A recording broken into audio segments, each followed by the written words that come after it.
Good afternoon, and for those of you in different parts of the country or different parts in the world, good morning and good evening. I'm Lindsay Harrell. I am the president of the Hilton Head Island Concours d'Elegance and Motoring Festival, and I want to welcome you all today to our 4th annual Michelin Junior Challenge Design Program, a part of our Driving Young America Boulevard series powered by Castrol. Today is a bittersweet day for us at the Hilton Head Island Concours. If this were a normal year and this were a normal first Sunday in November, we would be about 2 hours away from crowning our best of show at the Concours. But we all know it's not a normal year, and we all know why it's not a normal year. I will tell you, today is special to all of us, both at the Hilton Head Island Concours and the Driving Young America Committee. We decided to cancel our actual event back in the end of May, and that was obviously a very difficult decision to come to, but when we made the calls to our partners at Castrol and at Michelin to let them know of that decision, it was truly inspiring their push to keep moving forward with us on presenting these scholarship opportunities throughout the year to students, especially students in the Beaufort County School District. They have been tremendous partners of ours. I think all of us agreed it was more important in this year to push these scholarship programs through, more so than any other year. So I want to thank Michelin and Castrol for their support and for being a part of this program this year and making it a priority. I also want to thank the incredible judges we have with us today. You will meet them later in the program, but this event couldn't be possible without them. They get the students excited. Their presence makes a huge impact in what we see. And you can see that this year in particular, every year we've held this program, the number of entries has grown. And this year, despite being a virtual program, that's no different. They certainly add to the excitement level, and I'm excited for everyone to meet who's joining us as a judge this year. So thank you for your time and dedication and involvement in making this happen again this year. And I would be remiss not to mention Beaufort County School District and our partners there. We all know that educators have probably had the most challenging year this year, given the worldwide pandemic we're all experiencing. So they could have very easily said to us that this was not something that they could pull off this year, that this was not a priority. However, it was quite a different picture. They charged forward, and again, the results with record number of entries, you can see that push and you can see that dedication that they brought to the table. So thank you to all of the students, all of the educators and teachers and administrators that made this happen at Beaufort County. It's just been truly incredible. So I know we're here today to see our winners, see our finalists, hear who wins the challenge. But before I do that, I just want to run you through the program that we will have today for you. So after I'm done speaking, and I promise that'll be soon, I'm going to turn it over to our partner at Michelin, Benny Bell. Ben is going to give you some history on the Michelin Junior Challenge Design Program, where it started, where it's been, where we are today. From there, we're going to turn it over to our judging coordinator, Frank Campanale, who's going to introduce you to this year's panel of incredible judges. Then Thomas Riddle, who has been absolutely instrumental in this year's program. He's been the man behind the scenes working with the students on the challenge. He's going to share with you what the 2020 challenge was and what you'll see in the presentations following. Then the students are going to take it over. You're going to meet each of our finalists and see their presentations and hear directly from them. Our judges will have an opportunity to ask them a few questions.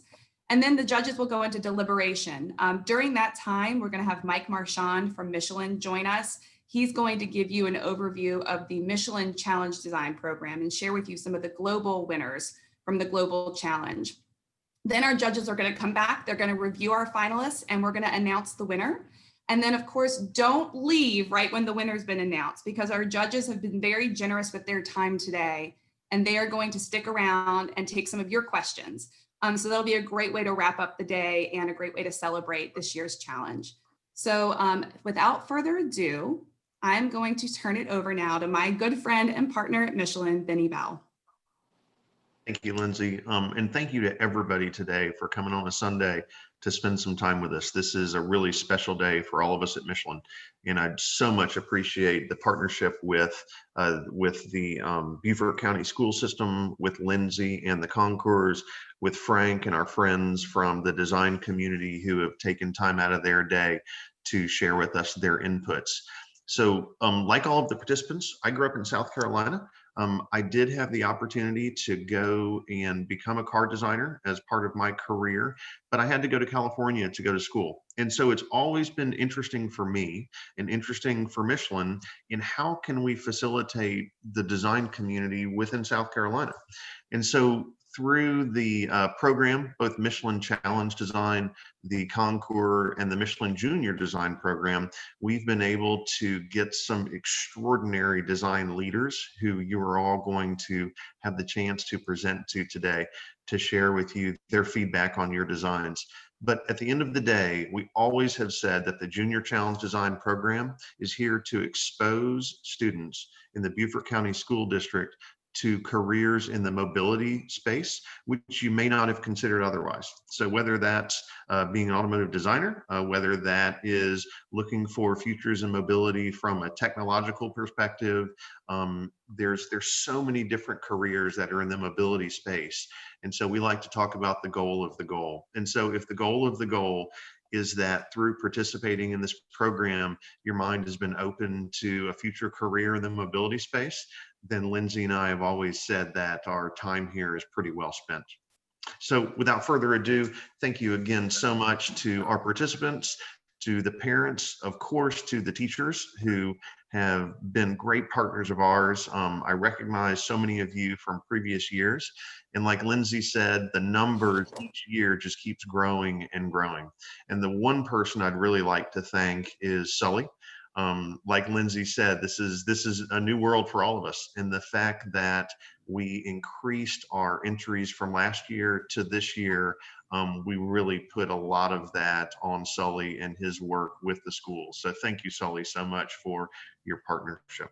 So without further ado, I'm going to hand the mic, the virtual mic, over to my friend Frank and let Frank introduce you to the jurors that you're going to be presenting your work to today. And before we get to that, I just want to say, first of all, congratulations to all of you. And thank you again for your participation. Thank you very much, Ben. I'm going to unhang up this phone here. It just started ringing my house phone. I couldn't mute that one. But anyway, it's my honor to introduce our esteemed judging panel. These are world-class judges. They head the global design from various companies throughout the world. I'm going to do these in alphabetical order. The first is Moray Callum, Vice President of Design for Ford Motor Company. Moray's worked for Ford for 32 years in various design positions throughout the world, including heading up the Mazda design team in Hiroshima, Japan. He's Ford's 6th design vice president in the history of Ford Motor Company. Thank you so much and welcome, Moray. Ralph Gilles. Thank you.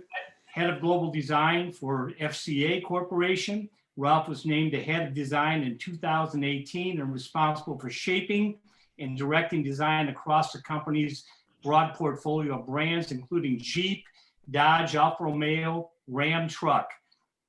Vera Park. Vera is the lead exterior designer at Jaguar and at a number of advanced design team. Vera's focus is in concept car projects and the future vision for Jaguar design. Welcome, Vera. Thank you. Michael Simcoe, Vice President of General Motors Global Design. Michael grew up and graduated from college as an industrial designer.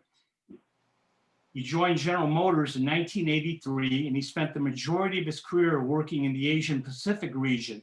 This is his 3rd time working here in North America at GM's Design Center, and this time he's assuming the leadership role for global design since 2016. Welcome, Michael, and thank you. Thanks, Franklin. Hello, everyone. Chris Sparrow, Employment Services Coordinator at Able SC. His professional and personal missions is to advocate for more accessible and inclusive community and for the state of people with disabilities. Welcome, Chris. Thank you very much. Jay Ward. Jay is the creative director for franchise at Pixar. Jay consults on all cars-related projects around the world, providing automotive and franchise expertise for the consumer products and interactive marketing, publishing, and theme.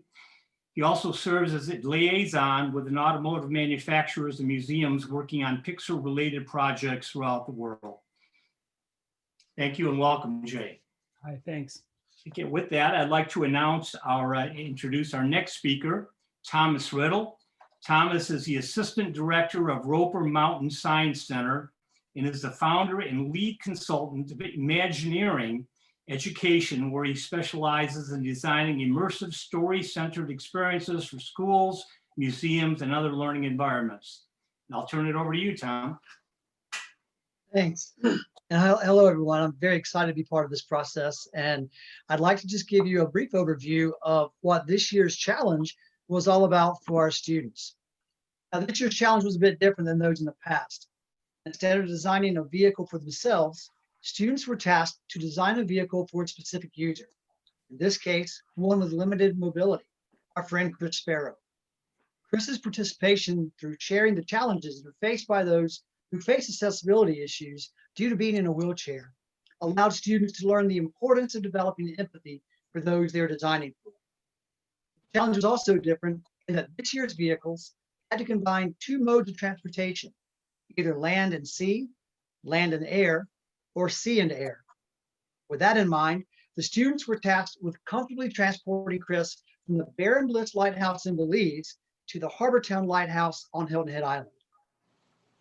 So without further ado, I'll turn it over to Sully so that we can hear from the students as they explain their designs. But first, just a reminder to our students, remember that you'll have around 2 minutes each to make your presentations, followed by a Q&A with the judges.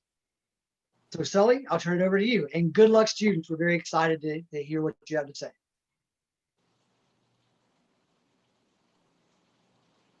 All right, thank you, Thomas. So at this time, I'm going to turn it over to Miss Hollenbeck. She's a teacher at Battery Creek High School, and she's going to introduce our finalists from our first school at Battery Creek. So Miss Hollenbeck, go ahead. Hi, everybody.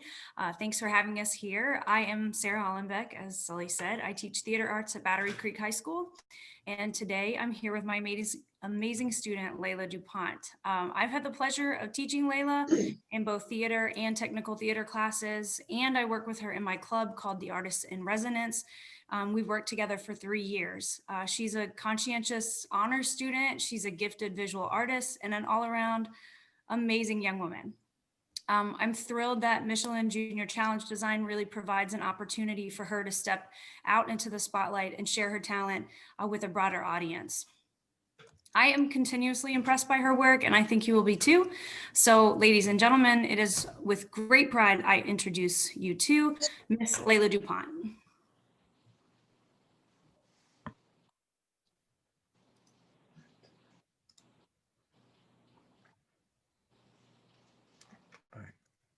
Layla?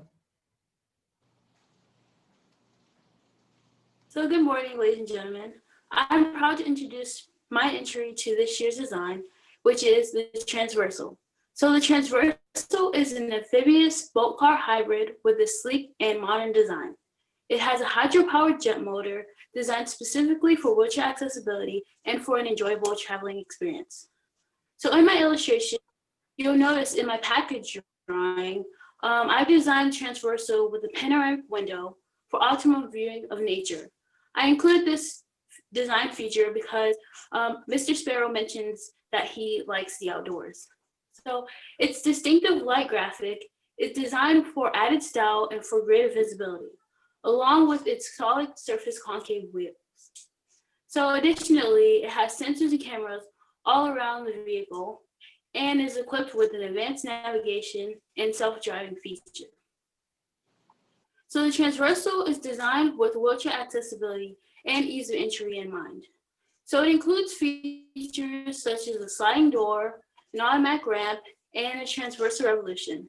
So in my interior layout, there is this big rotating disc circle. That is the transversal revolution. So it is a rotating disc embedded into the floor that rotates 90 degrees to bring the wheelchair and the driver into driver's position. And the transversal revolution has a locking mechanism that ensures safety and stability. And then when in place, with the touch of a button, the dashboard is set into a preset location customized by the driver.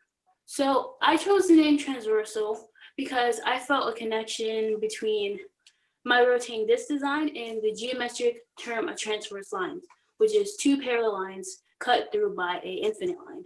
But more figuratively, I felt a connection between the infinite possibilities that can be created by a mobility device, and that can also operate equally well on both land and sea.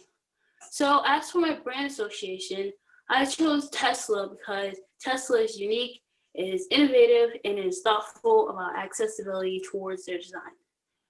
So last year, my partner and I won this competition, and this year I'm going solo. So I worked hard over the year to improve my skills in design. So I taught myself graphic design on the Procreate app, and I was able to transition my design from last year being hand-drawn sketches to this year being digital artwork. And I enjoyed this year's added challenge of designing with an individual needs in mind, because it helped me induce inclusivity and thoughtfulness. And I really hope Mr. Sparrow feels excited about it. So thank you for your time. Are there any questions?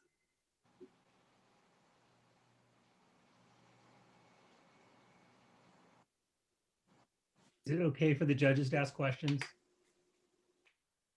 Yeah. Okay.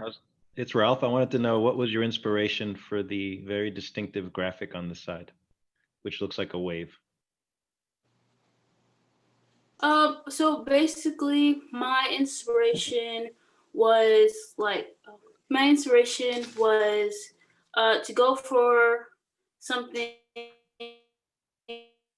like really sleek, and to almost as like a mass of and the surface is like very uniform. So I just wanted to go to like maybe like a droplet of some kind, as like a overall figure of my mobility design. Thank you.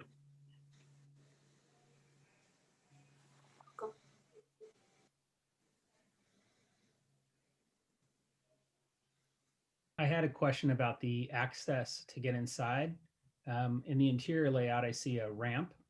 It looks like it's a side loading ramp on one side and then a door on the other side. Is that what you envisioned, is ramp one side, door on the other?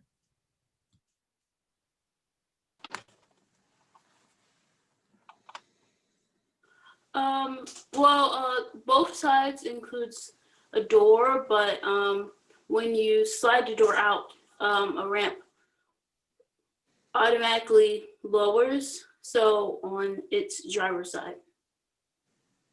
Thank you. One thing I'd like to ask you that you mentioned you tried some digital sketches, but I wonder which program did you use? I just curious because I can see your improvement, so I want to know what you tried for this event.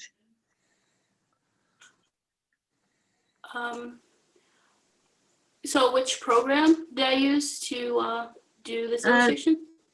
So you mentioned you tried some digital sketches, like something colorful sketch, which is beautiful. So just wondered what type of, how did you make this image for this challenge? Oh yes, I created the whole layout, like by on Procreate by a brush, but the text is just text. Yeah, that's the reason why I'm asking you is this layout is quite representing your design together as well, which is a really good thing for showing your idea. So yeah, just wondered, yeah. Oh, yeah. Are there any other questions for Layla? It's Murray here, just to let her know that I'm only learning Procreate now, so she's already better than me, you can tell her. So well done. Well, if there are no other questions for Layla, thank you so much for joining us again this year in the challenge. Your work is incredible, and stick with us and we'll go through some deliberation, and we'll get back to you on who wins. So Sully, would you introduce our next student and teacher combo? I will. So our next student is Evan Moreno. He's a senior from Beaufort High School, and unfortunately his teacher isn't able to join us this afternoon. So without further ado, I'm going to go ahead and let him introduce his design, but he is a senior at Beaufort High School. So we're happy to have him join us today. So Evan, go ahead and take it away. All right. Hi, my name is Evan Marino, and I'm the designer of the Sub 2 Nautica.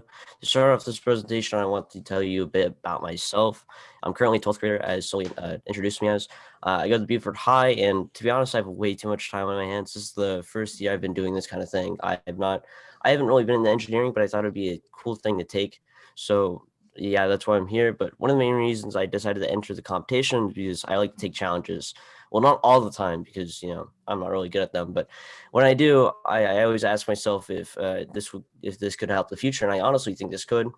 Now, introducing my design, I wanted to go with a land/sea type of vehicle, and its appearance is inspired by modern day submarines. It with its slim body combined with the port-shaped windows, but it more functions like a boat, and sitting above water and using its air-filled compartments that allow it to stay buoyant. Now, its land counterpart works just like a car, being able to switch from land whenever the user desires. This is because its wheels are already out. When getting out of the car doors open differently than normal, opening vertically. This makes it more accessible, and I kind of got a lot of inspiration from the DeLorean, because Back to the Future is a great movie, by the way. But for getting in and out of the car, I decided to put a retractable ramp that is not always out, but it seems this way, but it actually stores itself in a compartment below the car itself. Now, this can be accessed from the inside. There's supposed to be a button that allows the ramp to go in and out whenever desired. Now, this makes it where people who are in wheelchairs to get in and out of the seating area easily.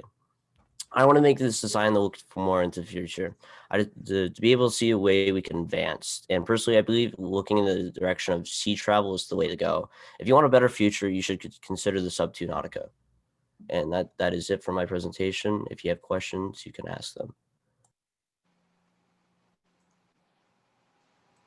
Evan, that's Mike Simcoe here. Well, firstly, just looking at the background, I can see you on screen. Looking at the background, you look like you're underwater. It does look that way, but it's from the movie Kung Fu Panda. Cool. The Goldwing Door for accessibility on the ramp. That's great. I read in your in the information we got before today, you talked about a retro design. Can you just explain that a little bit? Back in the day, the DeLorean had a Goldwing Door, and I've always looked at that, and I've always wondered why it has been used more. I've kind of been tired of the whole idea of opening the door from the side left to right, since it's such an inconvenience half the time, because it kind of gets in the way most of the time. So I think if we went with the Goldwing Door, it'd be more out of the way than what's usual today. Great, thank you. I just realized something, that Back to the Future is considered retro. That was our time. You just insulted all the judges. We still think it's the future. Yeah. I was thinking this. That's hilarious. So how does the siren work? How do you not confuse your vessel for a police vehicle? I understand that the siren is used for a submarine identification light, and that is for whenever the weather is not as well. Since you're always going to be on water, it's hard to see with foggy weather and all that. And what that's designed to use is to warn other users or warn other boats that you are nearby and can prevent crashes. Thank you. No problem. I had a question for you about accessibility. I see the ramp, and then it looks like there's two seats. There's one in the back and one in the front. Is the idea that the driver gets into that seat in the back and then it slides forward into the front compartment, or how does that work? Oh, no, sir. There's two seats, and the one in the back is for mainly the passenger. I believe that the passengers should have a lot of area to move, to stretch around and all that. Because Chris Barrow, we had an interview, and he talked about one of his worst problems was having not a lot of room to stretch. And I decided, let's go with that idea and make it a lot more spacious for people. But for the front, there's supposed to be two. There's supposed to be a driver and a passenger, and then the front is for whoever you decided to be, and that's a whole different seating area. Thank you. No problem. Hey, Evan, Chris Sparrow Evan, here. Yeah. Go ahead.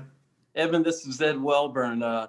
In addition to your very strong design, I've got to tell you, you are a very confident presenter. I'm very impressed with the way you present yourself. Thank you. Thank you. It means a lot. Hey, Evan, it's Chris Sparrow here. How are you doing? I'm doing great. How about you? Doing good. Good to talk to you again.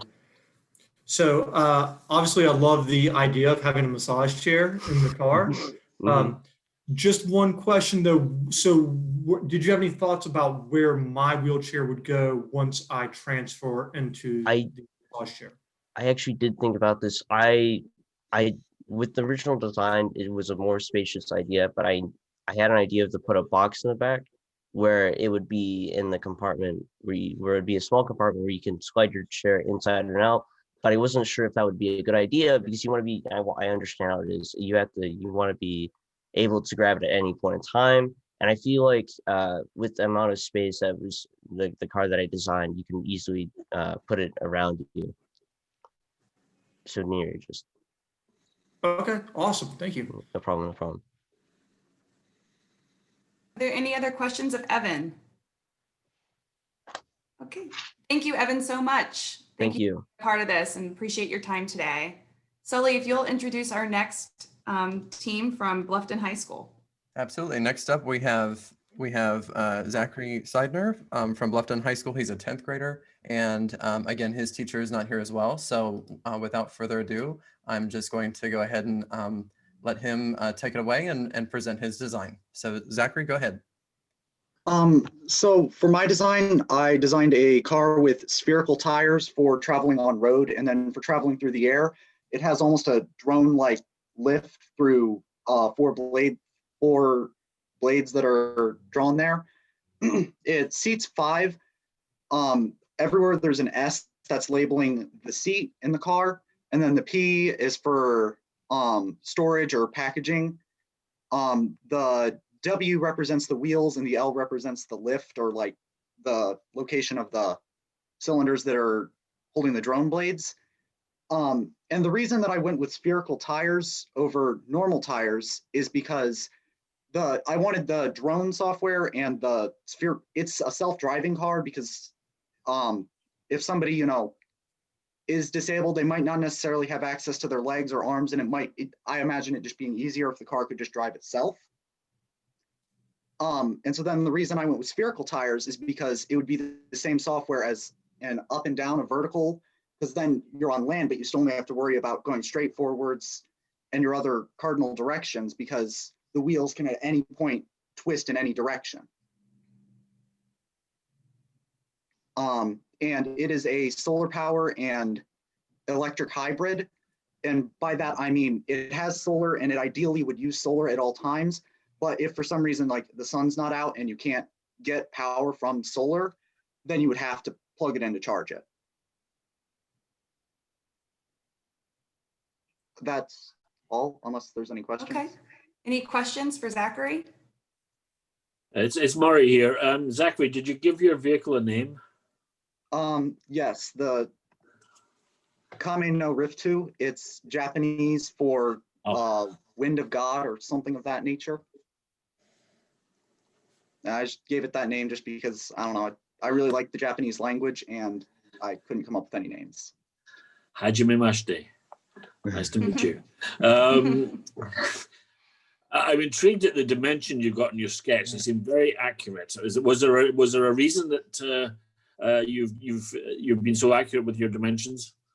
Well, I built a physical model of it, and I couldn't physically turn in a picture of the model because every picture I got, the lighting was weird, and so I just had to redraw it on paper. But I actually had a physical model. So how did you build a physical model? Out of cardboard and hot glue. I don't have it with me right now. I would show it to you, but I don't have it with me. Well done.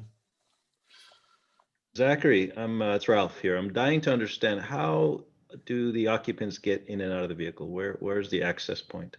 So what happens for getting in is the spherical tires, the way the spherical tires work is there's a metal plate with rubber, textile, and like the tire material over top. And so then when the magnets inside that make the wheels spin turn off, the wheels completely fall back inside of the cart. And then the curved sides open up sideways, and then there's like a small little metal lip, but a wheelchair could just roll over that, and then they could get in and take their seats. And then wheelchairs or anything of that nature, crutches, all would go back in the storage. Right. Vera here. I just want to mention something that when I see your sketches, I can feel that you start to understand shade and light and perspective together, which is a really good thing if you want to draw a car. So yeah, I just impressed by this type of things. You start to understand is how to draw the whole body perspective. So very nice. But I don't know. I was going to ask, are there any other questions from any of our other judges for Zachary? I had a quick question. This is Jay. Are there windows? Is that little kind of clear slots on the front on each side of the nose? Is that the forward view window? Those are headlights. There are not any windows because I assumed, just like hypothetically, the person inside is extremely like the worst possible could work for it, or someone who's not disabled at all. And so I did not want to cause motion sickness, so I decided not to put windows on it since it was self-driving. Thank you. Any other questions? All right. Great, thank you so much for your time, for your entry, and hang on with us for a bit. We've got a little bit more business to take care of. But Sully, if you'll introduce our next finalist from Hilton Head Island High School. Yep. Next up, I'm going to have Ms. Smith introduce our student finalist from Hilton Head High School. Hi. Hello, everybody. I am proud to introduce you to Saeed Gonzalez. Saeed has been with me for 4 years now, or I should say put up with me, in media arts. He is a fabulous, conscientious student. He's a soccer player. He's also a National Art Honor Society. And he is, although he was born here in the United States, he spent 9 years in Mexico. So he is a dual language speaker. It has a unique perspective on everything because of his background and his culture. And without further ado, here's Saeed.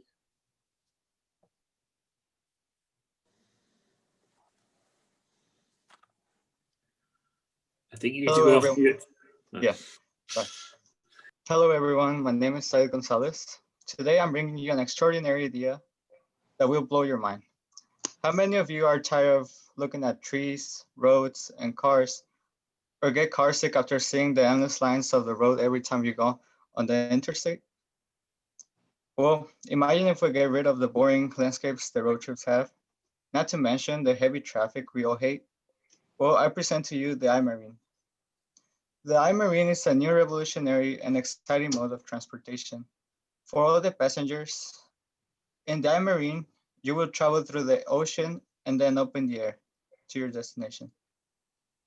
No roads at all. Did you know 71% of the air is composed of water? Well, just 5% of the ocean have been explored. Just the rest remains undiscovered and unseen by humans. I want to change those numbers. The iMarine will bring you excitement. Instead of looking at cars, you can see mysterious shipwrecks. Instead of watching trees, you can see beautiful coral reefs and the wondrous marine life the ocean has to offer. The iMarine was designed like a whale to utilize the bass belly. This vehicle comes with a ramp for easy access, a spacious seating design, as a large open concept area bringing comfort to disabled passengers such as Mr. Sparrow. Large slow windows for viewing the deep sea marine life, the quiet stillness of the deep sea to calm anxiety, and you can even feed the marine life. Thus now, there are two other ways of transportation in one. After an entertaining and relaxing ride under the water, the aerodynamic capsule will finish the route through the air. When you're close to your destination, wait inside the compressed air capsule to be launched up in the air, just like a whale spout. Enjoy the fabulous aerial views the world brings as if you were a seagull.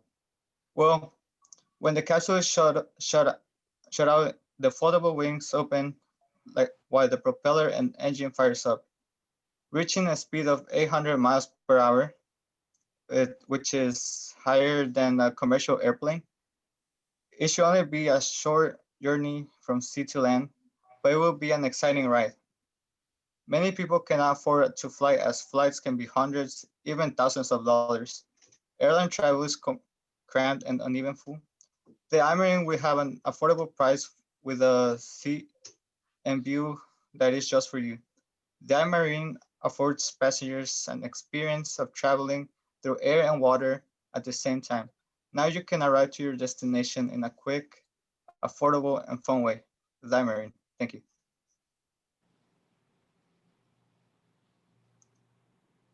Thank you, Saeed. Does anybody have any questions for Mr. Gonzalez?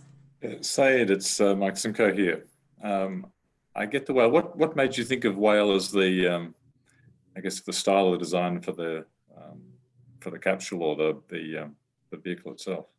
Well, I wanted to make a submarine, and I thought like, wild animals, they're like huge and they go underwater, and the first thing that came up was the whale. So I decided to design a whale for the best species. Yeah, I get it. Good. Thank you.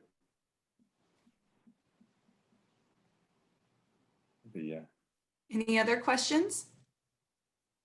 It's Murray here. I like the concept of using the whale because I think everybody likes whales and people don't feel intimidated by them even though they're big beasts. But so I think it's a really I think it's a really nice way to sort of demonstrate how you can create a friendly object but still be an object to travel in. So and I would love to travel in a whale, to be honest. I see one potential problem is the other whales might fall in love with your whale.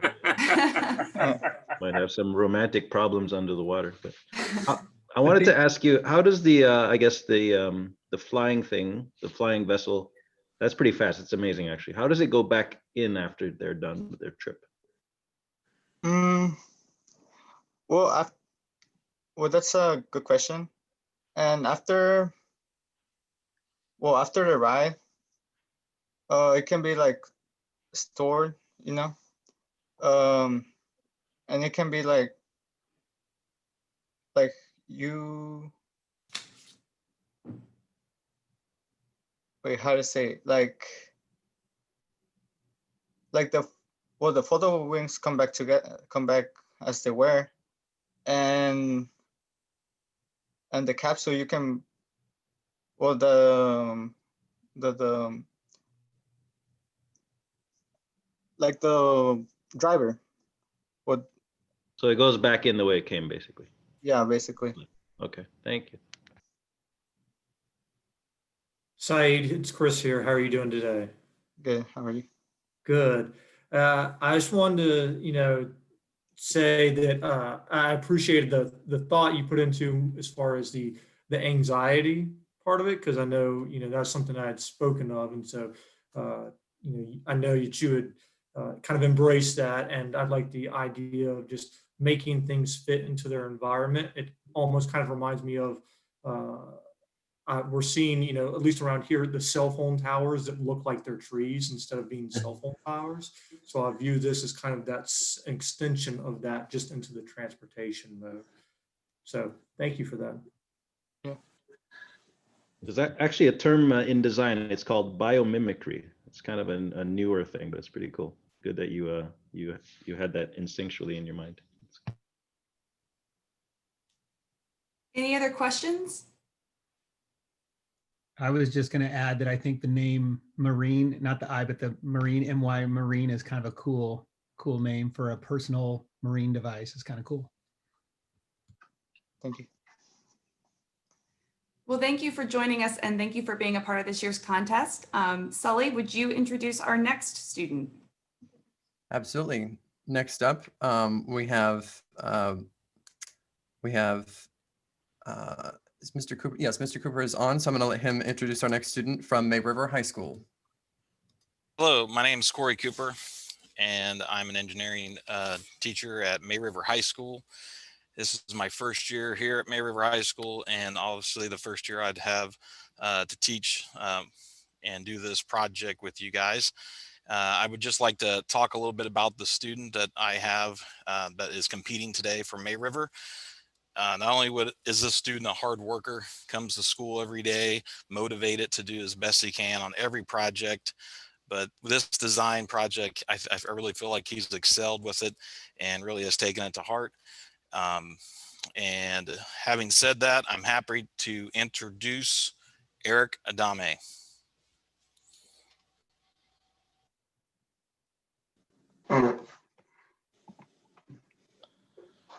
Good afternoon. My name is Eric Adame, and I'm a junior at May River High School. First off, I would like to thank everyone in the committee for giving me the opportunity to present my vehicle, the Sombra Amphibious RV by Gulfstream. The Destination Harbortown challenge that was given to us was to create or come up with a vehicle that could travel through air and water, or land and air. This vehicle was supposed to travel from the lighthouse in Barron Bliss to the one in Harbortown, Hilton Bay.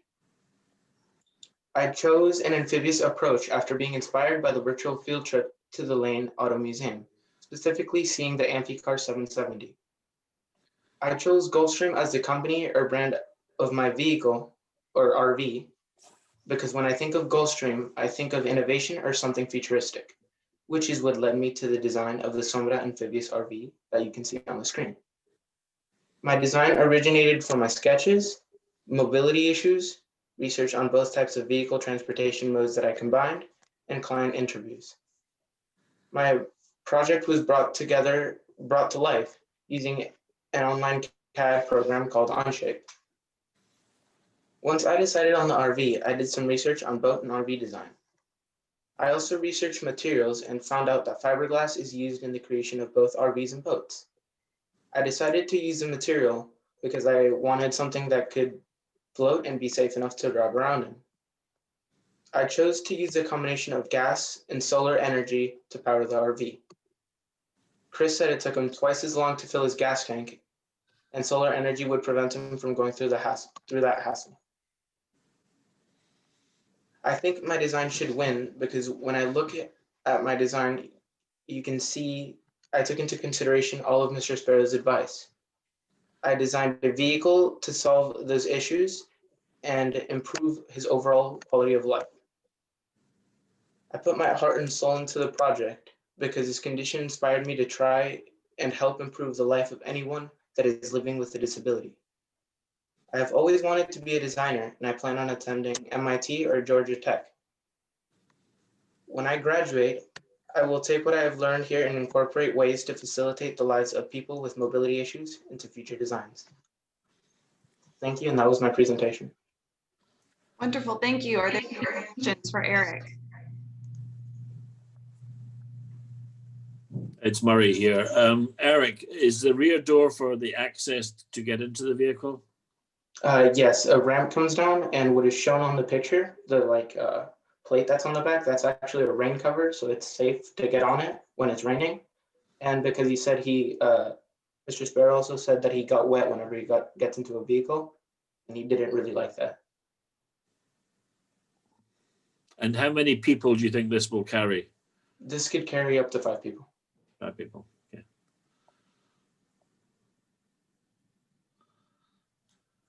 Any other questions for Eric? Hey, Eric, it's Chris. How are you doing? Good. How are you doing? Good. I definitely appreciate you, listening to all the notes that I gave and incorporating those into your design. I was just wondering if you had any thoughts or ideas about what the interior of the vehicle may look like. It just basically has what an RV has. It has like a place to cook, a place to store food. In the front where you would sit, there'd be a special seat for you, big for you, so you could slide in, and your chair would go right beside you. It would get locked into the vehicle. It'd have like a miniature bed that you can lay on if you wanted to rest or something like that. That's pretty much it. Okay, awesome. Thank you. And Eric, where does the word sombra come from? That's my dog's name. It says it's shadow in Spanish. Shadow. Thank you. And Vera, here I would like to ask one thing. When I see the images, I can see that you put the solar panel on the roof. But I wonder why you didn't fully cover whole roof by the panel. There is a space at the back of the roof. So is there any reason for that? No, I just wanted to put it like elevated for the aesthetic of the vehicle. Okay. Any other questions? This is Jay. I had a quick question. The outriggers on it, those buoys that help it float, are those collapsible or do those stay inflated as you're going down the road? Those can stay inflated as you go down the road. Thanks. Mm-hmm. It's added protection, Jay. Side airbag. Yeah. All right. Is there anything else? All right. Well, Eric, thank you so much for your time and for your entry. No, thank you guys. All right. Well, Sully, if you'll introduce our last finalist. Yes, last but certainly not least, we have a team from Welburn College High School, and I'm going to hand it over to Dr. Simmons Hill to introduce her students. So Dr. Simmons Hill, take it away, please. Good afternoon. My name is Trina Simmons Hill. I'm a science teacher at Welburn College High School, and I have 3 of my freshman warriors. I have Tanaya Brown, I have Tatiana Nix, and I have Kamari Smalls, and I'm going to leave it up to them to present their project to you.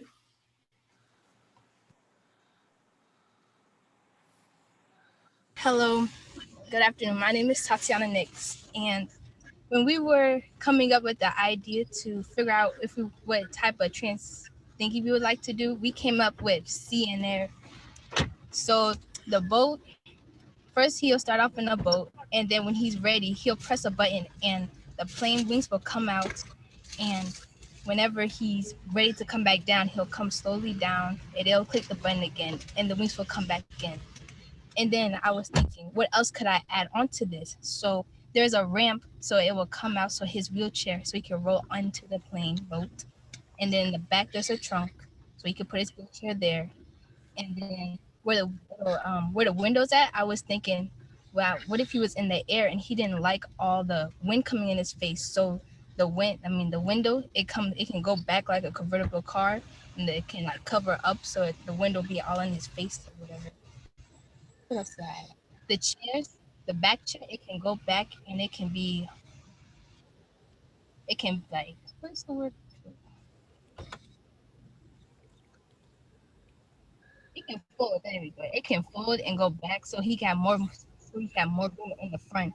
Cause I heard that he has a problem where he doesn't have enough room, and he can control it by having a steering wheel or having a joystick, whichever one makes him feel comfortable. My teammates like to add on, they can now. That's all I have to say. So like this is our first year doing this challenge, and our teammate Nix, Tatiana, she likes drawing, so we thought we would make like, instead of like a digital version, a hand-drawn version, to where like she can express her creativity like that.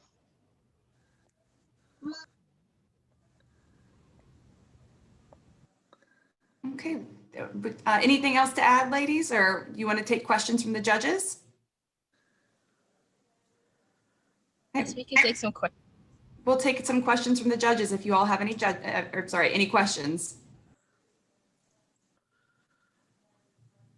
Yeah, Tatiana, does your design have a name? We came up with the name Sea and Air. Sea and Air. So it's Mike Simcoe here. I'm glad you sketched it by hand. That's really nice to see. I think you've got a note in there that talks about the chairs, one of the chairs being able to slide backwards for more room. Can you just tell me more about that? When I think about it, when I say fold, like maybe Like, you know how when a car you can either push it back and it goes back? I guess it'll fold forwards and then the front one can come all the way back, or just however far he wants it to come back. Okay, cool. Just to make more space, yeah? Yes. Yeah. Hello, this is Ed Welburn. How many people can this vehicle transport? Is it 2 passengers? Yes, 2.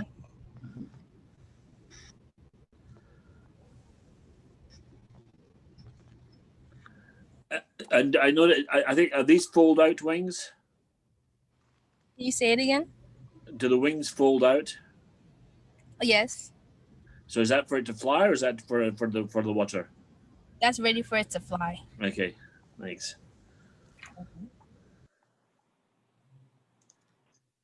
Are there any other questions?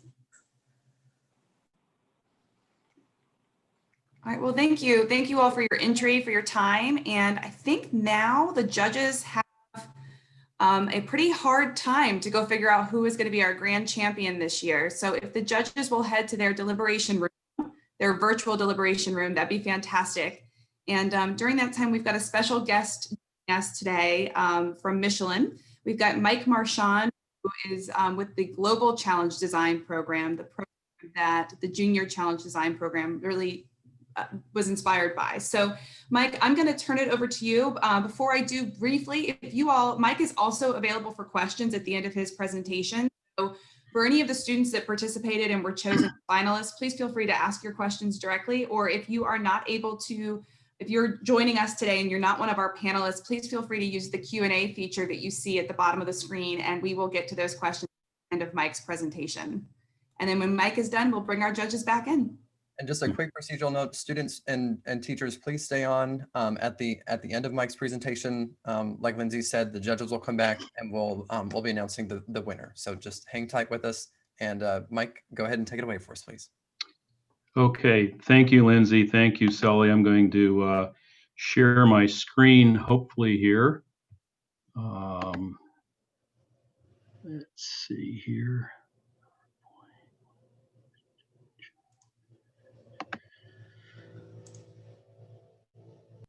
Okay. PowerPoint.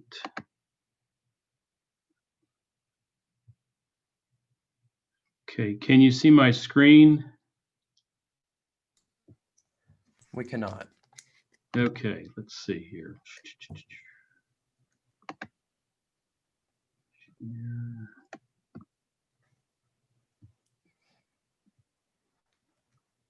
Now, is it showing now, Sully? We see Sully on your screen. Oh gosh. Okay.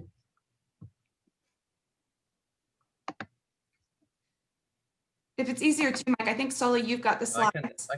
I have your presentation, Mike. So if it's easier, I can. Why don't we do that so we can proceed? Thanks. Sounds good. Let's just do that.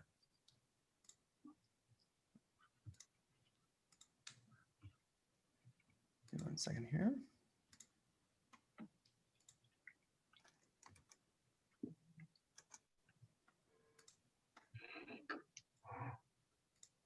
All righty. All right, perfect. First of all, let me add my personal welcome to the students, parents, and teachers, and congratulate the students on their fantastic submissions for this Junior Challenge program. As Lindsay and Sully mentioned, I'm Mike Marchand. I'm part of Michelin's Sustainable Development and Mobility team. I've been with Michelin for 32 years, and I'm part of the team that manages the Global Challenge Design Program. And what I'd like to do in the next 10 minutes or so is just give you an overview of the Global Challenge Design Program and share with you some of the themes and winning entries over the recent years. Next slide, Sully.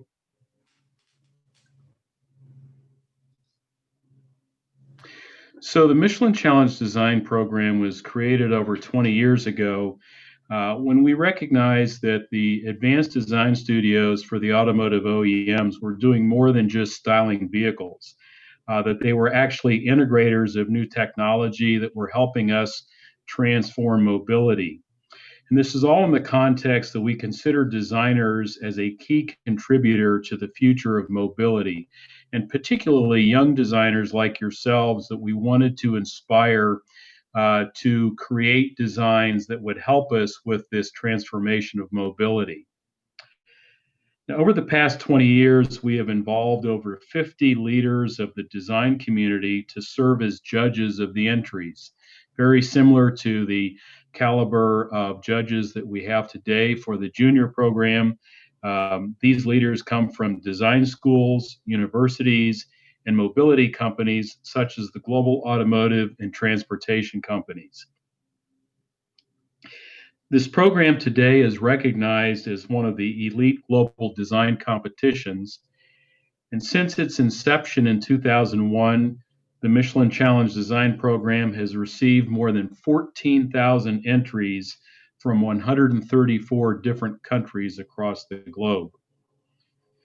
Now, this year, the Michelin Challenge Design has become what's called Moving On Challenge Design to better align our themes with the Michelin-inspired Moving On Summit, which is a global sustainable mobility conference held annually in Montreal. Next slide, Sully. Now, even though we've made a name change to Moving On Challenge Design, we've kept the same website, and I would encourage all of you, if you want to see more details of what I'm sharing with you today, you can go to www.michelinChallengeDesign.com, and you can see the entire 20-year history of our program. You can see the winning entries, you can see the jurors, and you can learn a lot about the themes that we've evolved over the past 20 years. So next slide, please. So what I'll share with you are some of the different historical themes that we've used over the past 20 years. And these themes, in many cases, represent new technologies. They represent designs that are focused on different regions of the world or particular events that have occurred over the history of the 20-year program. Next slide, please. So this was our theme for 2015. It was called Drive Your Passion.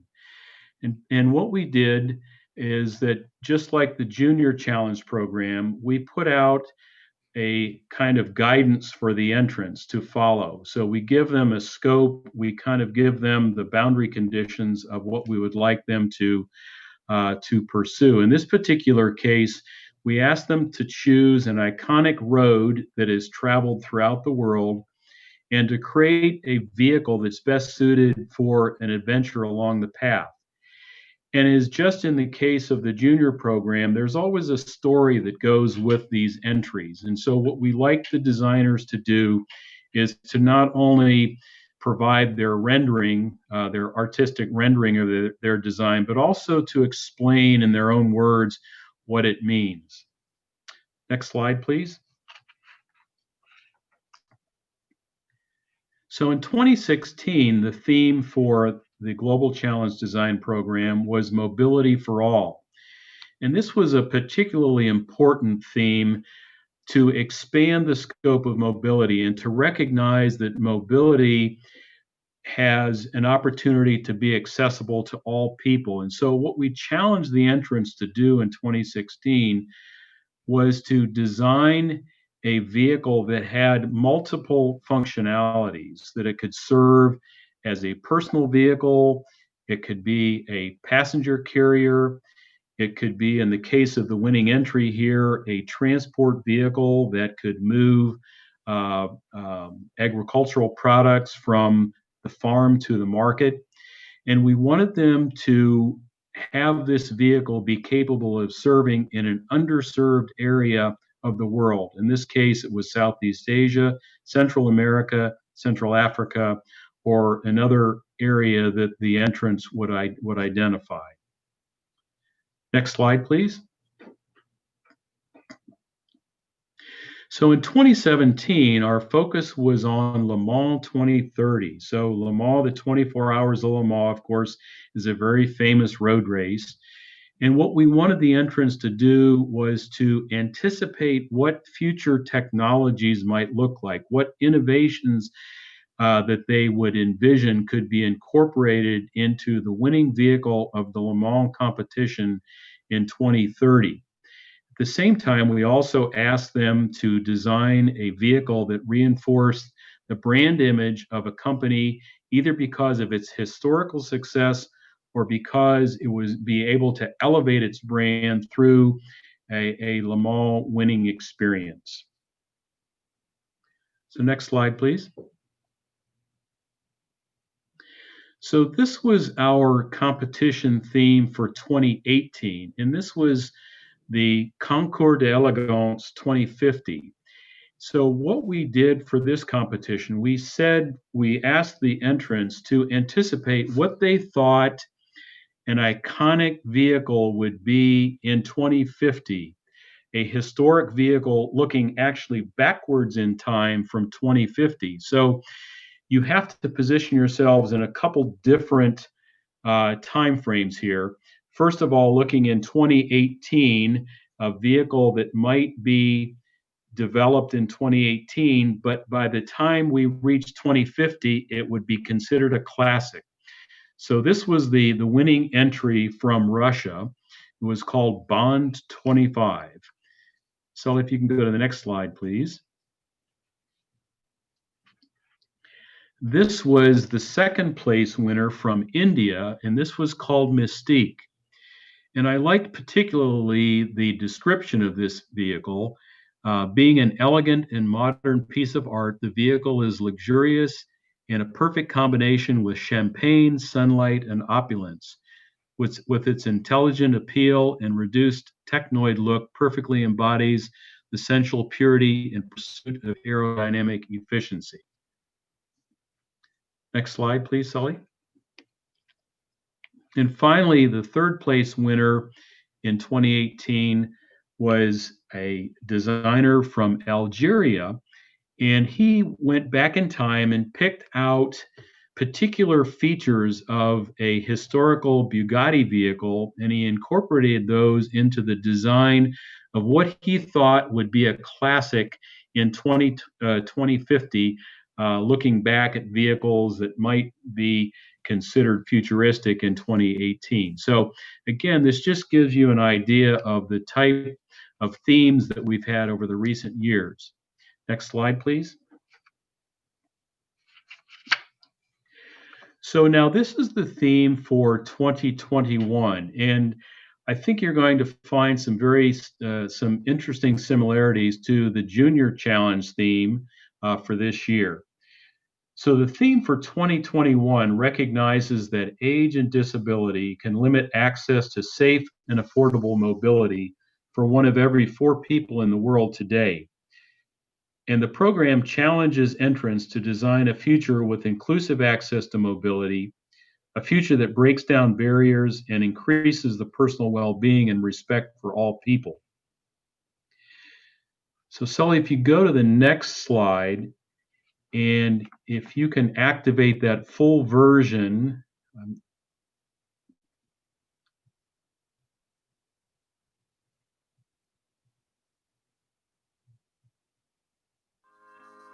Moving On Challenge Design, now in its 21st year, has become one of the world's premier global design competitions for advancing sustainable mobility. Mobility is a critical part of our world, but for nearly a quarter of the world's population, especially older people or people with a disability, there are many barriers to mobility, not all necessarily visible to others. Those barriers can limit their joy and opportunity to fully participate in, contribute to, and benefit from the greater society. Lack of fully accessible mobility can result in isolation and further withdrawal from society. The 2021 Moving On Challenge is to design a future with truly inclusive access to mobility, a future that breaks down barriers and increases the personal well-being and respect for all people. Entries are now open at michelinChallengeDesign.com. Entries close on March 1st. Winners will be recognized through the 2021 Moving On Summit in June. Enter now.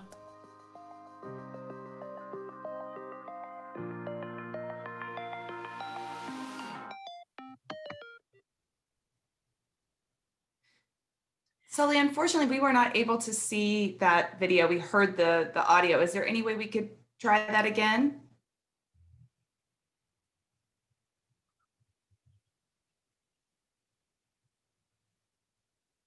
No, okay.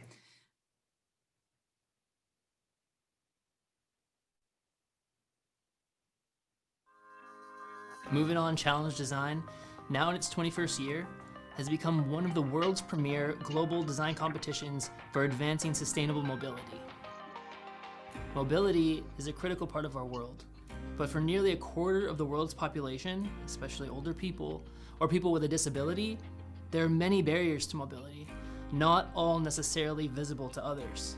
Those barriers can limit their joy and opportunity to fully participate in, contribute to, and benefit from the greater society. Lack of fully accessible mobility can result in isolation and further withdrawal from society.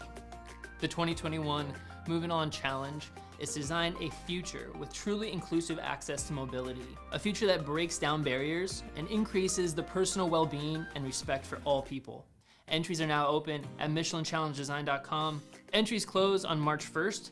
Winners will be recognized through the 2021 Moving On Summit in June. Enter now.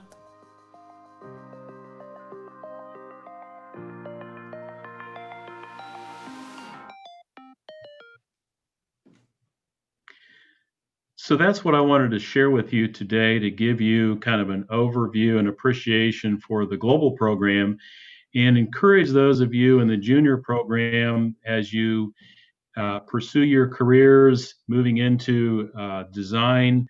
Keep in mind the Global Challenge Design Program is an opportunity for you to engage with. Mike, thank you for being here today, and thank you for sharing that with all of us. I think the judges are still out deliberating, but we've got time for some questions if you all have any questions for Mike. And I'll kick it off, because I think it's interesting that the 2021 challenge has some similarities, as you mentioned, to what our students presented today. What did you think of the entries you saw from the high school students? Well, first of all, it's interesting that we did not intentionally choose these two themes to be similar. It just happened to be that way, and I think this is very strong evidence of the social impact that design has on mobility, and I think the importance of making mobility accessible to all people. And I'm just continually amazed when I see the entries, particularly these today, how the students have embraced this with such enthusiasm. And I know I can tell from the questions of the jurors that they're intrigued also by the ideas that these young designers have. So I'm very, very encouraged, for the future of technology, for the future of mobility, when I see these designs from these students. Do any of the students or anybody that's watching have any questions for Mike about the global challenge or about the mobility industry in general? I have one. Eric, get it away. Okay, thank you. Can anyone join the global challenge? Absolutely. It is open. There's no educational requirements. I mean, I'll tell you the typical profile of the person that enters the global challenge. It is typically someone who is studying design at a university or a design school. But they can also be an independent person that's not going to school but has a passion for design. So it's very broad in terms of who can enter the program. Okay, thank you. You're welcome. I have a question. Yes. What type of design do you guys like seeing? Is it more, would you rather see physical, a digital design, or a physical, or a drawing? That's a great question. And over the 20-year history of the program, we've seen the evolution of technology used in design. So typically early on in the program, there were a large percentage of sketch designs. And then, of course, all of the software that's available for designing has come into light. And what we've seen in the last 2 years are very strong use of animation, because animation helps tell a story. So there are a number of different ways that the entrants can present their work.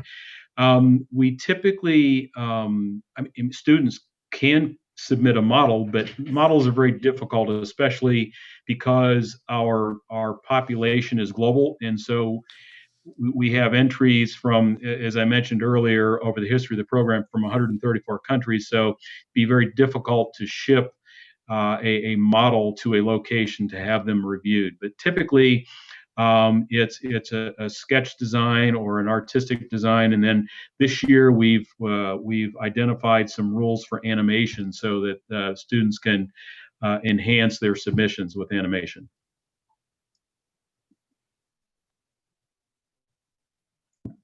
Any other questions? Mr. Yeah, Layla. Mr. So like I see there's like on the illustrations there's just like it's really focused on the design. There's not a lot of labeling going on. So I was wondering, like, there's just like separate Yeah, that's a good question. So what I like go through it every time. Yeah, what I didn't show you was that in addition to the artistic rendering for the design, there's typically an explanation, because we ask them to describe, how does their design meet the particular requirements of this year's theme. So there's usually, like I said, a story is very important. So the story kind of links their design with the requirements of the annual theme competition.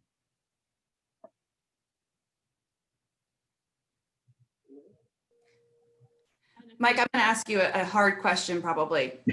What have been some of your favorite themes and some of your favorite winners? For me personally, and I'm not a designer, my background's mechanical engineering and business administration, but I've learned a lot being associated with the program.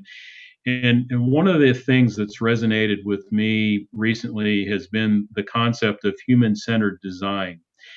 Human-centered design takes a look at the end user's expectations of the product or service that's being designed and considers that up front. And I think that's so important, because that increases the probability that the design will be successful in terms of being integrated into a product or a service. So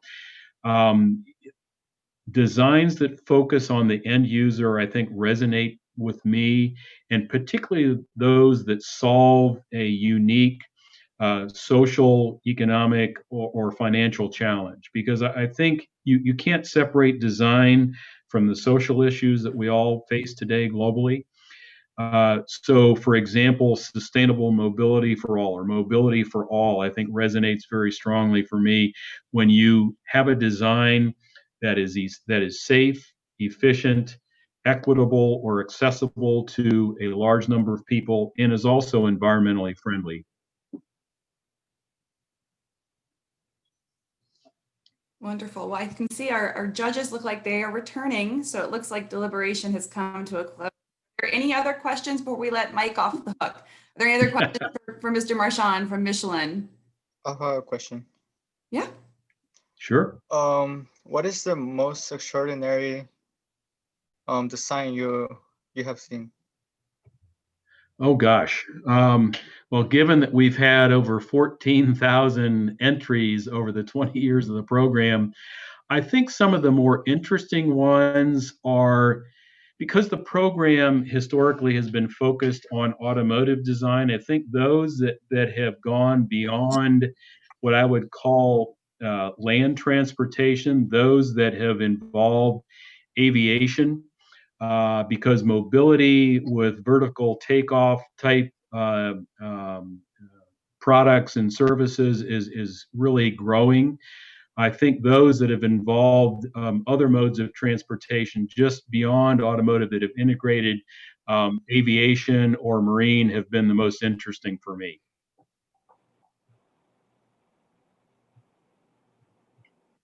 All right. Anything else? Wonderful. Well, Mike, thank you so much for your time and for joining us. It's obviously we've had a lot of fun. Similar challenge to Beaufort County High School students the last 4 years, and we've even duplicated some of the themes over some of those years. Our first and second year were themes that had gone through the global well. So it's been a lot of fun for us to do at the Concours. We've really enjoyed working with the judges that get involved in this every year, and we wouldn't be doing this if it weren't for the global challenge. So thank you so much, and thanks for being a part of today's program. Well, thank you for inviting me. All right, well, I can see that our judges have returned, and I'm going to Ben. I'm going to let you take it on to kind of allow the judges to review our finalists. Excellent. So thank you, Lindsay, and thank you to all the judges. It was a very interesting deliberation. I think what we wanted to do was we wanted to share with everyone kind of some thoughts that the jury had as they were looking at your entries. One, about what they really liked, right? And we're obviously going to share with you kind of what we were debating between entries and who we thought was the most thorough. But also, I think each of us wanted to share with you kind of some things we thought of that if you want to develop this further, it would be a positive as well. So Sully, if you would start screen sharing the entries again. And what I'm going to do is I will introduce a member of the jury who felt passionate about each of the entries, and they're going to share with each of you what their thoughts were. And then when we're done giving individual feedback, we are going to hand it over to Frank, who is the chairman of our jury. And Frank is actually going to announce who the overall winner was. So for the first one, for Layla, Mr. Welburn wanted to share some thoughts with you, Layla, about why he liked your design. Ed? Hello, Layla. This is Ed Welburn, and I could talk all afternoon about this particular design, but I'll try to be brief. The vehicle itself has just got a very inviting character. The whole form vocabulary is very cool. The proportions, it's obvious that you have plenty of space inside. Once you get inside, what really blew me away was that disc that allows someone who is in a wheelchair to position themselves in a very easy way. I think that is one of the key features in your design. Easy to get in and out of, easy to move around. Your whole presentation was very professional. The graphics, the color, even the levels of details within the graphics on your page. I just compliment you. I can't compliment you enough for what you've done here. And thank you, Ed. And at the end, Layla, you will have a chance to ask Mr. Welburn or anybody else on the jury any other questions that you may have. So what I'll do is if we can run through all of the entries, then we'll announce the winner. And then at the end, we're going to have kind of a virtual sharing where we'll give the contestants a chance to ask specific questions about. So Evan entry, and for Evan, Ralph Gilles was her who wanted to share some thoughts with you, Evan. Ralph? Hi, you had me at the massage chair. That was pretty cool. But yeah, a lot of neat design is really nice. The flotation volume around the whole periphery of the design adds a little kind of heft at the bottom there. The basic ramp with the Goldwing Door. I mean, all of us are suckers for Goldwing Doors because it is futuristic and has a nice kind of supercar high-end feel to it, and very innovative use of the side entry with the slide forward into the cockpit, which looks like there'd be a lot of great visibility from that almost aircraft-like cockpit area, I guess you would call it. So very cool. I was going to ask you what the stripes were all about, but at the end of the day, they look really groovy and kind of neat. So overall, very cool, very interesting. And I like all your bullet points and details that you went through to explain your design. So congratulations. Thank you, Ralph. The next one is for Zach. And for Zach, Mike Simcoe from General Motors wanted to speak with you about this one, Zach. Michael?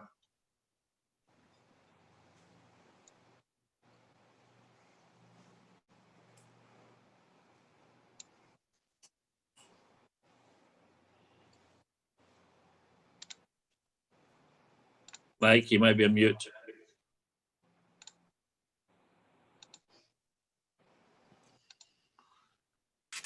So you can't trust an old guy with a computer. Zachary, congratulations. To be a finalist, that's a great accomplishment already. And you and your family should be pretty proud. Great, it's great on your design that you thought through all of the dimensions down to that level of detail. You obviously like detail. The packaging is great. The spherical tires, the turbines, very, very futuristic. And you told us you built a model. It's a pity we didn't see it, but I mean, with the sketch and the model, you really, really thought through the design. You're obviously thoughtful about disability in the way that you talked about this being an autonomous vehicle. So you allowed for Chris, but you also allowed for other levels of disability. So very, very great, very, very good. Great design. So thank you very much. Congratulations again for being a finalist. Thank you, Mike, and thank you, Zach. The next one is going to be Syed, and Vera Park was actually the member of the jury who wanted to share with you some of her thoughts on this. Syed, Vera?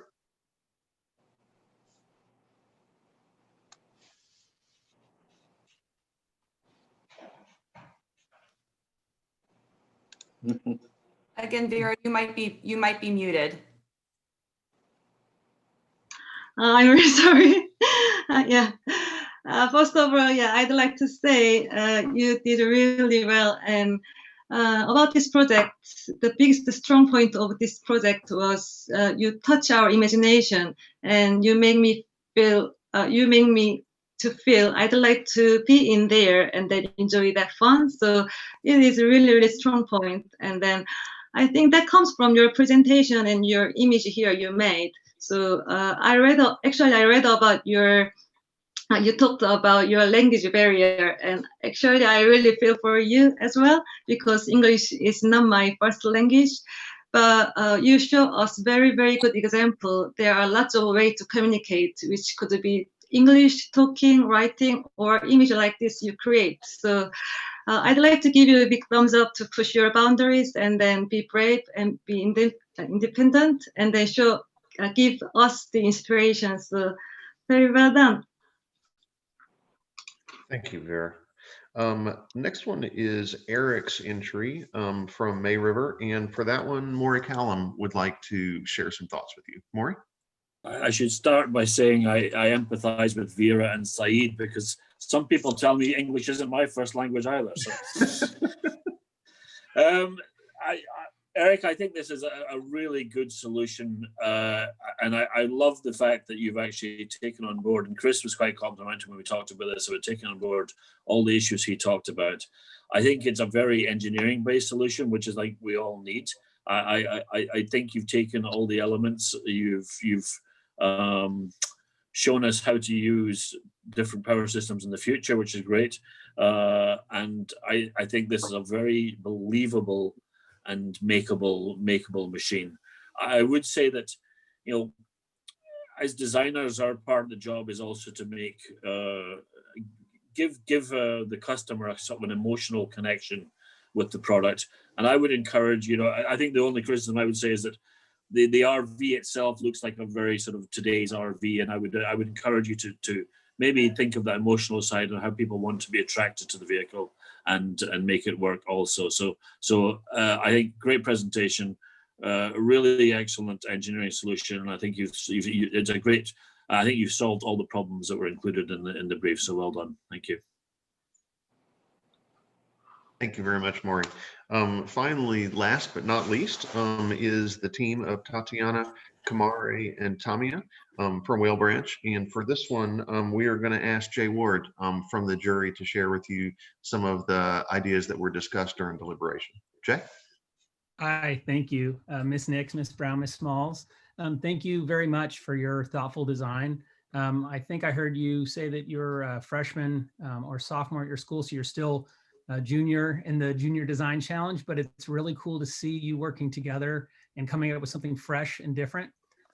It's really neat too that you tackled sea and air together. Didn't try to put wheels on it, but really thought about just going sea and air, which I thought was really unique. And I think the blade design is really cool too. The fact that the wings mimic the nose of the boat, it almost has this almost like a throwing star kind of shape. If you would have tapered the back, would have had that kind of design to it. But you've already got some really neat things going. So just congratulations on becoming a finalist, and great job to see your teamwork working together to make this happen. So congratulations. Excellent. Well, thank you guys for all of that. One thing I want to remind everybody is we are just about to unveil the overall winner. But before I turn it back over to Frank, I want to remind everybody that we are going to have kind of open time here at the end of this presentation for all of our participants, their parents, school administrators, anybody who has any questions for the jury members, because I know that last year that was just a good part of the experience, was having kind of an open exchange. So we will have a little bit of time at the conclusion after the winner is announced for you guys to ask those questions. So with that being said, Frank, I'm going to hand it back over to you as the chairman of the jury to announce the winner of the first ever virtual Michelin Challenge Design 2020. So with that, Frank, you're back in charge.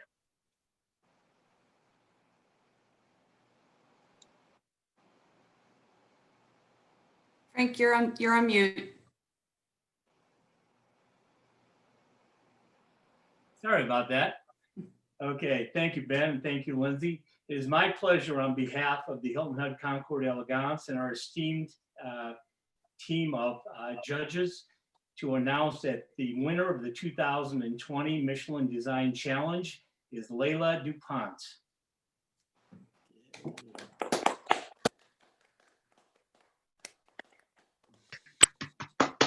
Congratulations, Layla. Thank you so much. And to you all, I mean, you all are winners for being chosen to be a part of this group. And I think we were all thoroughly impressed with your entries and just your presentation skills. I know I was not at all sophisticated in any of those things when I was your age. So kudos to you all, and thank you for your time. And I hope you found today's event interesting. And of course, before we sign off, I want to again, unmute yourselves and let's have some conversation with our judges. These are great people to have here for you all to speak with. So please feel free, unmute if you have questions. Let's go.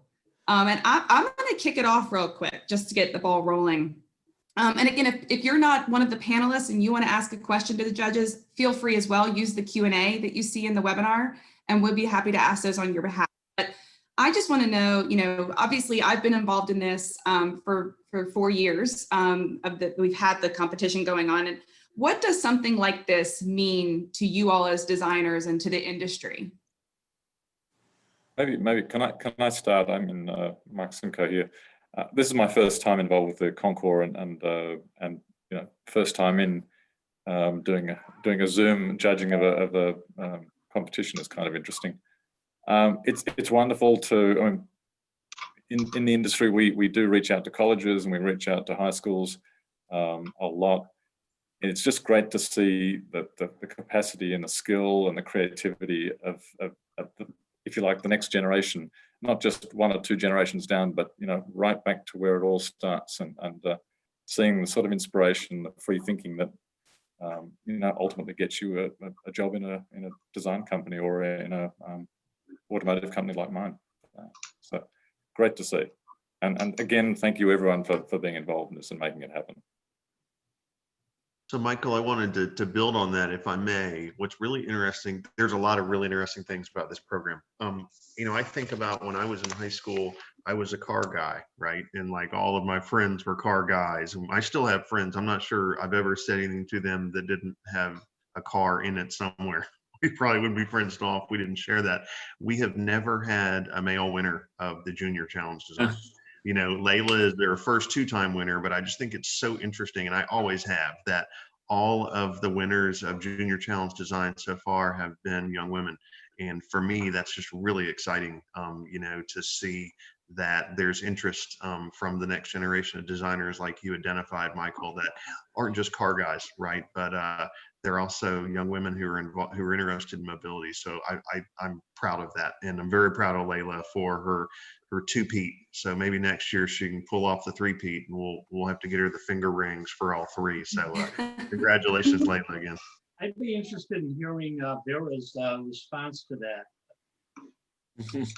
Sorry, could you repeat again? I said, Vera, I'd be interested in hearing your response to Ben's comments. That is so interesting that we've only had females that have won thus far. Yeah, I mean, first of all, I don't want to fight between female and men. Like this is not about who is better or not. So, but the thing is, from female designer point of view, because there are not many of men in this industry, people kind of worry and scared to get into this industry. But actually, there is a lot of space we can share and share our perspective and kind of sense of our design aesthetics. So just wish many females also join this industry and then make more colorful world in this industry. That's what I always think. Yeah. Thank you, Vera. Well, let's open it up for anyone else that has any questions or comments. Any of the other people that are within the audience? Frank, it's Murray here. It might be worth just explaining why we picked the winning design and what it contained. I think that's because I think that's really important. And for me, design's all about communication, and sometimes we don't always have a lot of time or even the ability to explain what a design is. And I thought that the Layla's presentation was so self-explanatory and just very well laid out. You could understand the design straight off, and so I think it's just that conciseness and that and the fact that she covered all the questions within the imagery, I thought was really good. And on top of that, just the graphic layout of the presentation was very positive. So I think for the others, for lessons to be learned, I think you need to be able to look at that one sheet and understand everything about the design without having someone to explain it to you. And I thought she did a really good job with that. Thank you. Great. Any of the other judges want to comment on Layla's design?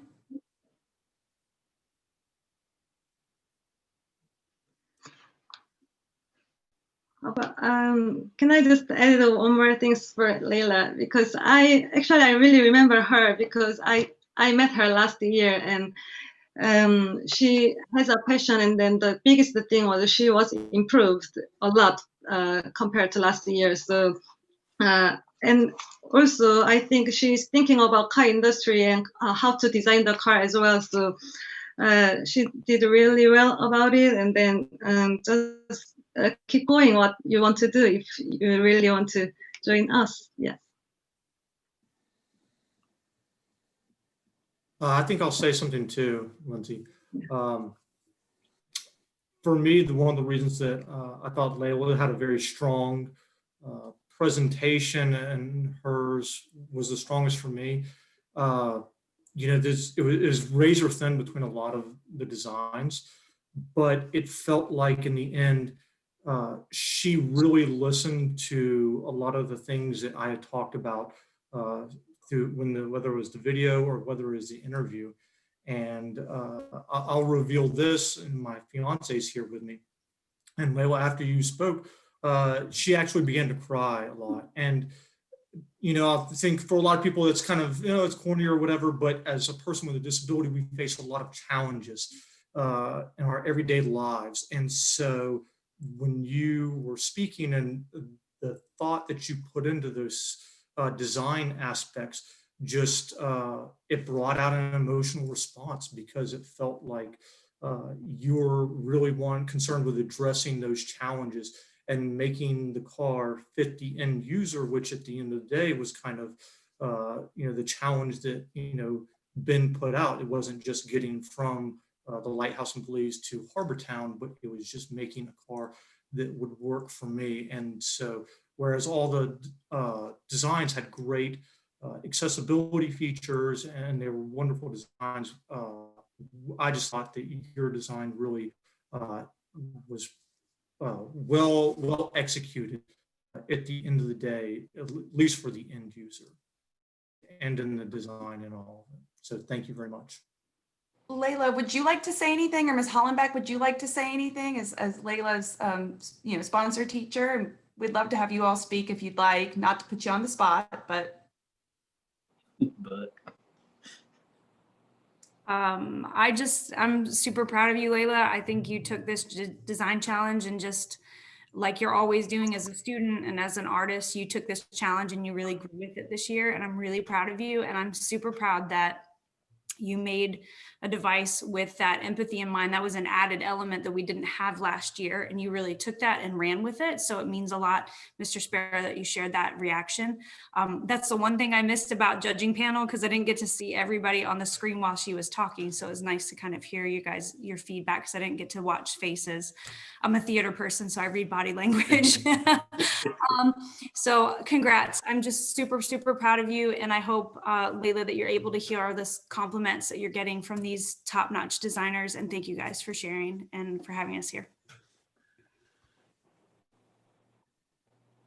Layla, would you like to say anything?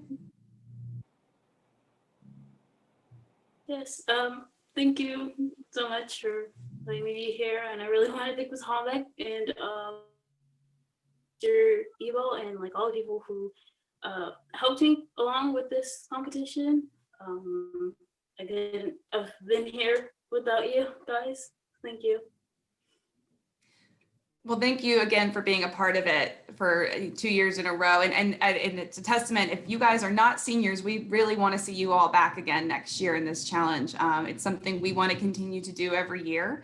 But again, I encourage you to take this opportunity to ask any questions of our judges that are here today. I mean, these are great resources for you all that we don't get a lot of time with because they are busy. But if you all have any questions, please feel free to ask. I'll throw one out there, Lindsay. Mm-hmm. So to the jury, so I'm a student and I participated in this challenge and I really enjoyed it. And I'm looking for kind of my next step.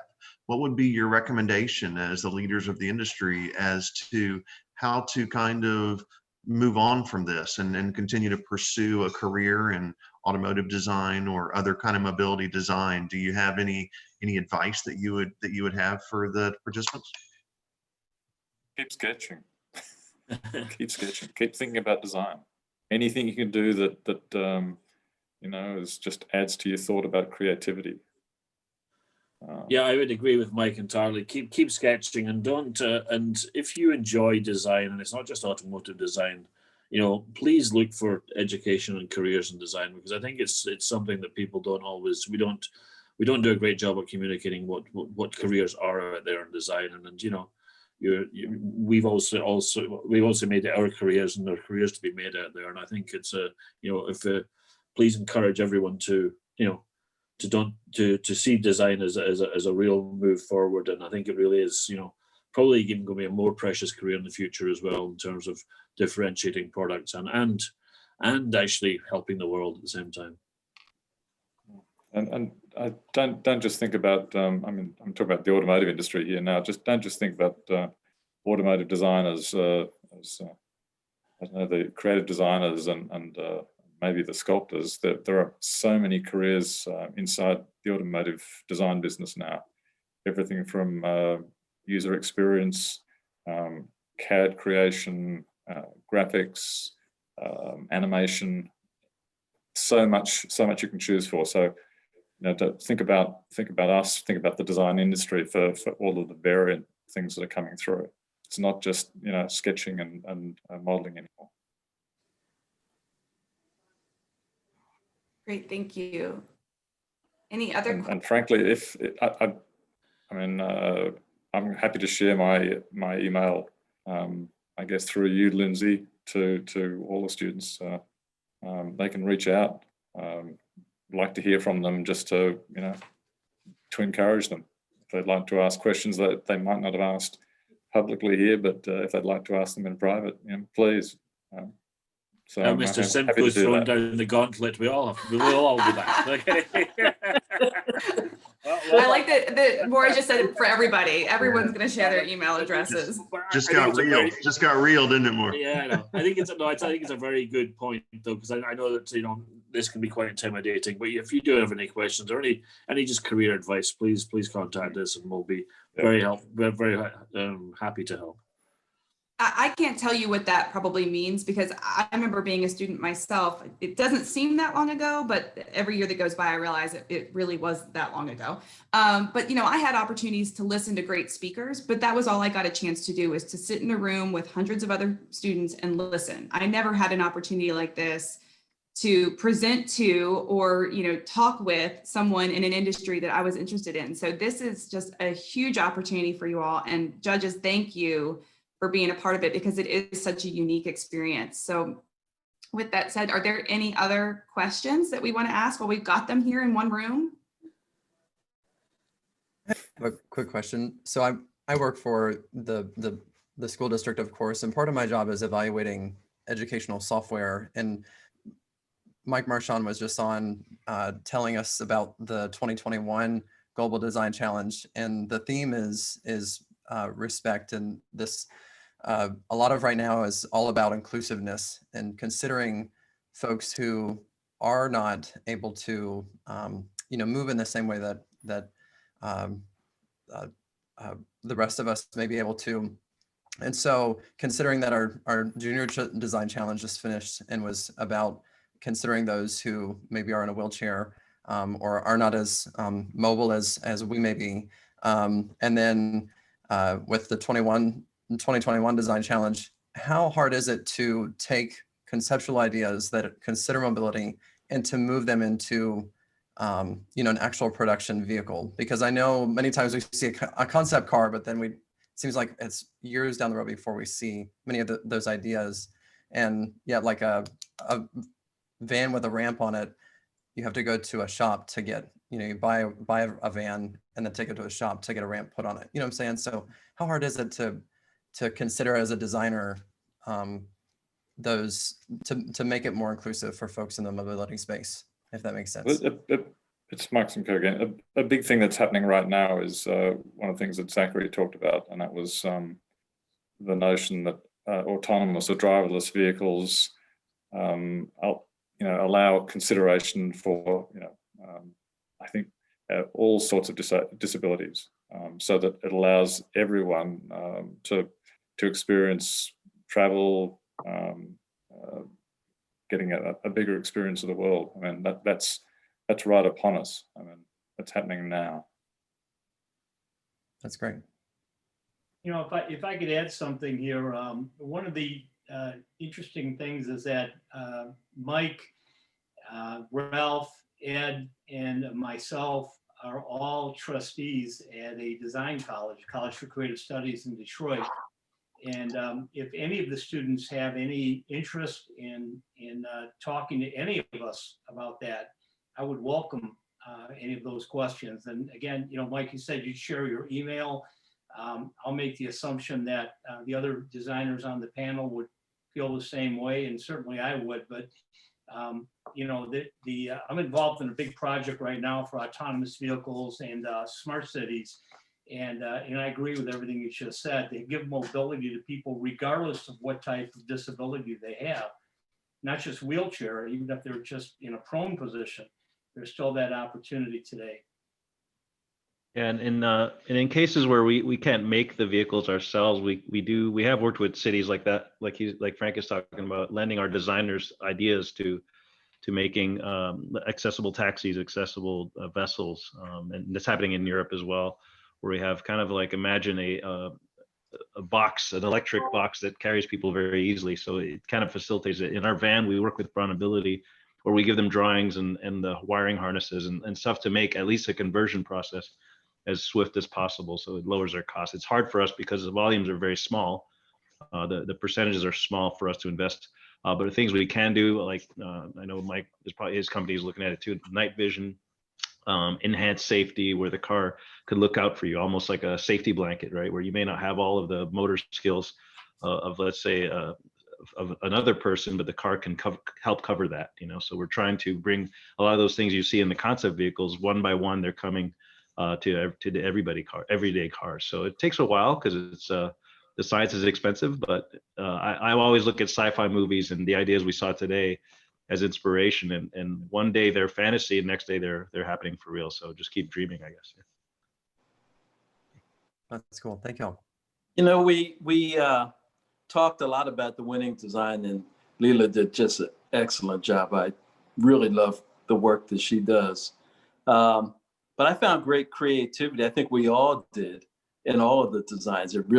We had a very lively debate around them all when we were deliberating. I saw great creativity in the work from everyone. I think all of you need to continue to pursue design. If that's what you choose, you need to go into a field that you believe in, that you're passionate about. And if design is it, keep pushing. Don't let anyone tell you no. Yeah. Keep pushing. You know, there are great schools of design in this country and around the world that are great institutions for me to learn from. Hey, I was rejected by most of the design schools that I applied to. And I ended up with a lengthy career in design. So don't let anyone tell you no. Keep pushing. I think that's tremendous advice. Do any of our other panelists have any other advice they want to leave our students with today? No, I'd just like to reiterate what Ed said. I mean, we were heaping a lot of praise on Leila's work, but I think there was a lot of great work there. And, you know, I would like to see, you know, some of you guys return next year with taking on board some of the advice, because I thought there was some really creative, emotional designs there, which excited us all. So thank you. Well, I know we've gone a little bit longer than I think any of us intended, but I think, again, it's the result of some great work from you all. And just, again, a great panel of judges. Ben, any final words of wisdom? Just thank you to everybody. Ed, you reminded me that it took me 4 tries to get into design school. So, you know, I've always said that persistence can trump talent if you stick with it, you know. And so I think when you combine both of those things, you have something really powerful. So thank you to all of our jurors for sharing your time with us, and all the participants. And we look forward to seeing next year what this turns into next year. So we thank you guys again. In person, we hope. Exactly. We are going to be in person, trust me. We will be. So to that note, I will say, I hope we see everybody that's here today at our event next year. We are definitely planning towards a fall 2021 Hilton Head Island Concours. So please plan on being there. I'd love to see everyone there in person. And again, just to echo Ben, I want to thank the students. First and foremost, we would not have this competition if you all did not participate. And a big congrats to everybody. And congrats to Leila again. I want to thank the teachers and the facilitators behind this from Beaufort County School District. I want to thank our incredible panel of judges. I mean, it's just, I was bragging to my husband how cool my job is, that I get to be in a room with you guys today, even if it's online. So he's a little bit jealous of me right now. I want to thank Chris for being involved this year, because I think we added a really cool new element to this in designing for someone that's not ourselves. I want to thank Thomas for being the man behind the scenes that prepped the students for everything today. They did an incredible job. You all should be very proud of yourselves. I want to thank Jeff Lane. He gave a virtual field trip of the Lane Motor Museum that provided some inspiration for today's challenge. So that was a lot of fun, something we'd never done before. And just again, thank you to everyone. And stay tuned. We do have a few more virtual events in store. We've got an event with our partners at Jaguar on Monday, November 23rd. We're going to be getting a tour with a live Q&A of the Formula E car that they have. So that will be very cool. And you'll find information about that on our website, and we'll be sending some emails out about it, but stay tuned for that. And again, just everybody on today's call, thank you for your time. It's truly great to be with you all today as we are closing in on what would have been announcing our best of show. So again, thank you guys for making this a part of your day today, and all the best to everybody, and congratulations again to our students.